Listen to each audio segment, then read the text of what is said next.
Aujourd'hui, je voulais vous parler d'un sujet qui a encore fait rage. C'est la guerre des consoles. Bien entendu, cette guerre des consoles a lieu entre Xbox et PlayStation. Je ne parlerai pas d'ailleurs des PCistes, hein, par contre à côté, parce que pour moi les PCistes c'est... Ouais, de toute façon je suis PC moi. Vous pouvez voir que les PC c'est des mecs qui ont toujours raison. Et donc du coup je vais surtout vous parler de la guerre des consoles qui fait rage entre Xbox et PlayStation. Cette guerre... elle est très vieille quand même, on peut le dire, depuis la première Xbox, hein, ils se sont fait la guerre pour savoir qui allait avoir les meilleurs jeux, qui allait avoir le meilleur graphisme, et surtout qui allait avoir la meilleure communauté. Bien sûr, aujourd'hui avec les réseaux sociaux, il est facile de savoir si un jeu est bon ou non, mais aujourd'hui, surtout ce qui existe, c'est les insultes entre les pro gamers, c'est-à-dire en gros vous avez les pro Xbox et les pro PlayStation. Je vous avoue, j'ai vendu ma PlayStation, qui est morte au bout de 2 semaines. J'ai décidé de la vendre parce que elle ne correspondait pas à mes attentes, et je suis passé sur Xbox. C'est pourquoi je me permets de parler aujourd'hui, bien sûr au nom de pas mal de personnes, en espérant que les gens me comprennent et surtout que les gens ne m'insultent pas là-dessus. Les deux consoles sont fautives, de toute façon. Donc je vous parlerai de la PlayStation 4 et de la Xbox One, qui ont toutes les deux fait une publicité mensongère par rapport à leur processeur.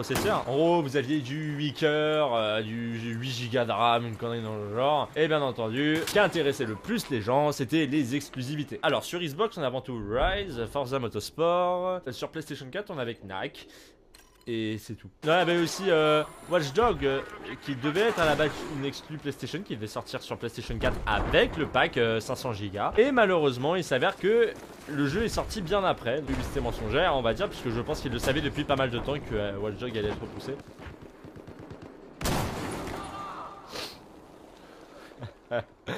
Et donc du coup aujourd'hui beaucoup de gens s'insultent. Donc on peut voir principalement sur les réseaux sociaux que les gens s'insultent par rapport aux exclusivités. Donc on va pas dire que Rise c'est une exclue, hein. Rise c'est plutôt une arnaque. Le problème c'est que le jeu est très court et très chiant. Ça marche sous forme de combo, c'est-à-dire en gros vous allez massacrer les mecs mais toujours de la même façon. Finalement dans le tas vous allez vous faire chier. Quelqu'un comme moi qui se fait chier rapidement, je peux vous dire que ce jeu là j'ai pas joué plus de 20 minutes. Finalement on n'a pas d'autres exclusivités. Donc du coup en fait les exclus c'est complètement con de les sortir puisqu'elles n'existent toujours pas. Tous les jeux qui sortent aujourd'hui sortent sur toutes les plateformes possibles pour faire le maximum de thunes. Regardez Titanfall, il est sorti sur Xbox One, il a fait un flop total. Il y a eu de la bonne promotion par Wartech, par tous ces youtubeurs là assez réputés. Là, le jeu était tellement chiant que bah finalement les gens l'ont vite oublié.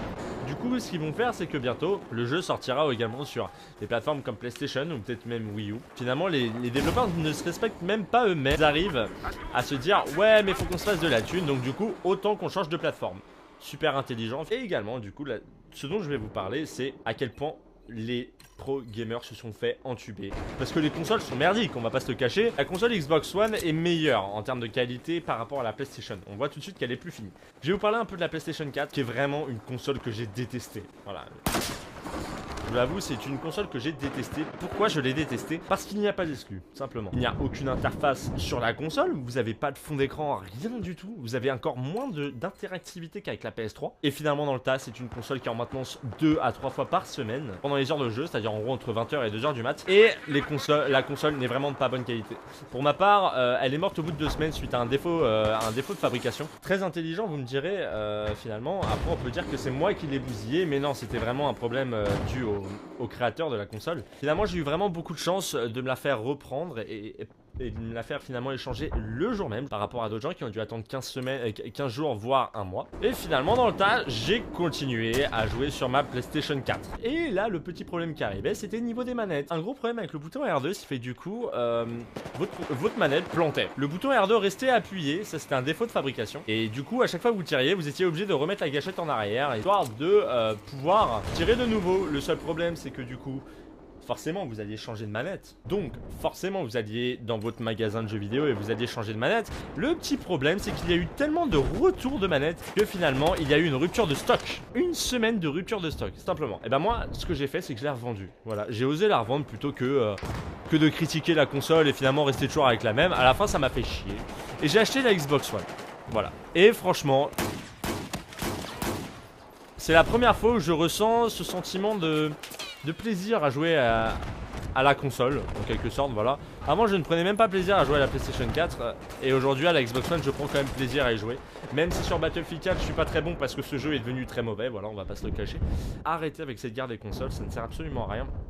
À quoi ça sert de s'insulter pour des propos qui nous ramène exactement au même point. C'est-à-dire en gros les consoles elles sont censées avoir la même puissance. Ils nous parlent bien sûr de 1080p pour PlayStation 4, mais ça c'est plus pour nous mousser, hein. C'est vraiment du n'importe quoi. Ça c'est du mensonge pur et dur.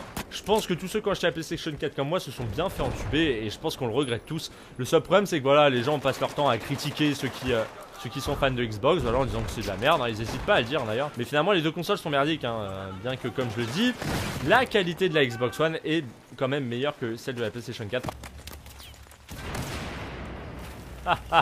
Campeur. Également du coup je vais vous parler d'un phénomène qui arrive souvent sur les réseaux sociaux. C'est bien entendu les PCistes. Les PCistes c'est tout simple, c'est des mecs qui vont arriver sur Facebook. Ils vont voir une guerre de clans en quelque sorte entre ceux qui sont pro Xbox et ceux qui sont pro PlayStation. Et les mecs vont arriver tout fiers en disant non mais les gars de toute façon il n'y a rien de mieux qu'un PC. Alors voilà, on va parler un peu au niveau des PC.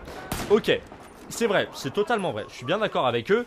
Aujourd'hui les PC tournent à près de 140 FPS, ce qui est vraiment énorme, c'est des frames par seconde pour ceux qui ne le savent pas. Et du coup les mecs passent leur temps à se la péter avec leur PC. Le seul truc qu'ils n'ont pas compris, et ça je pense qu'ils ne le comprendront jamais, c'est qu'un PC coûte 2 fois plus cher qu'une console de jeu. Un PC aussi, c'est quand vous jouez en solo, quand finalement vous n'avez pas de famille, quand vous n'avez pas spécialement d'amis, bah vous jouez sur PC, ce qui est tout à fait logique, et du coup bah vous faites un peu chier quand même. Ça franchement on va pas se le cacher, je suis bien d'accord, les PC sont plus puissants, les PC offrent de meilleurs jeux.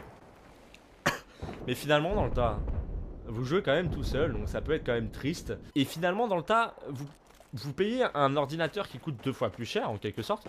Moi personnellement je me suis mis sur Mac parce que je suis pas du tout un gamer PC. Ça c'est un truc qu'il faut savoir. C'est pas plus mal comme ça. Moi j'aime beaucoup être comme ça, jouer sur ma console. C'est vraiment quelque chose que j'aime beaucoup. Je trouve que les joueurs sont moins bons d'ailleurs. Et donc du coup ça me permet d'être un peu à niveau. Mais finalement en fait je pense que cette guerre n'a pas fini d'éclater. Parce que c'est une guerre sans fin hein, pour des consoles qui ne valent même pas la peine d'être achetées finalement. Parce que c'est des pompes à fric, on est des pompes à fric, on est des pigeons. Et finalement les gens commencent à se rendre compte surtout avec Call of Duty. Rendez-vous en compte aussi sur PC, sur console. Vous avez beau avoir les meilleurs graphismes au monde, vous resterez des pigeons. Aujourd'hui, vous êtes obligé de payer pour pouvoir avoir des Season Pass, vous êtes obligé de payer pour avoir des raccourcis, vous êtes obligé de payer pour tout. Vous avez même plus de cheat code aujourd'hui, c'est 14,99€, on sait tous. On se dit, on va acheter les Season Pass pour pouvoir être en avance sur tout le monde. Mais finalement c'est faux, puisque il y a toujours une console qui a l'exclu sur l'autre. Comme il y a quelqu'un qui a l'exclu sur l'autre, bah il y a des maps, vous allez les recevoir un mois après la Xbox ou un mois après la PlayStation. Quelle est l'intelligence là-dedans? Je vous avoue, je défends un peu les consoles par rapport aux PCistes, parce que les PCistes n'ont pas raison. Et finalement dans le tas, personne n'aura raison. Même si vous êtes PC, même si c'est mieux les PC, vous n'aurez jamais raison. Sur ce les gens, je vais vous laisser. J'ai fait un score de merde, je vais pas vous le cacher, vous avez pu voir, je fais que de mourir. Mais en tout cas c'était la deuxième map qui s'appelle Propagande, qui a lieu sur Dragon Quest. Malheureusement il y a énormément de campeurs, mais ça n'empêche que je prends toujours plaisir à y jouer. Sur ce, ciao.